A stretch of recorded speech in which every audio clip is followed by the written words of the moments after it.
Welcome to the Rim Break Rodeo. We hope this video helps. You have the earbuds charged and the phone unlocked. Now get Bluetooth ready. Turn Bluetooth on in your phone settings and enable location if your OS requires it. Press and hold the OnePlus Bullets power slash button for 3 to 5 seconds until the LED flashes. This forces pairing mode so devices can see them. Once the LED blinks, move quickly to your phone's Bluetooth list. Pairing won't last forever. This step prepares both devices to exchange the handshake needed for a secure connection. With the earbuds in pairing mode, open your phone's Bluetooth settings and start scanning.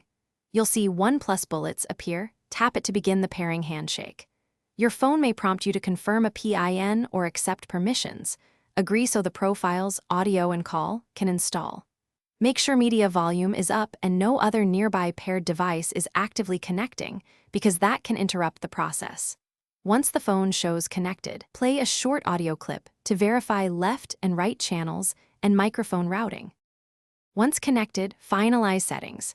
Set the Bullets as default media and call audio, adjust equalizer if desired, and test with a call or song. If audio drops or only one side works, forget the device in Bluetooth settings and restart both the phone and earbuds, then pair again. This clears stale profiles. If earbuds refuse pairing, perform the factory reset sequence for your OnePlus Bullets. Hold buttons per manual and repeat pairing. That reset fixes firmware hangups. Otherwise, try a different phone to isolate hardware faults. Thanks for watching. Consider subscribing if we helped you.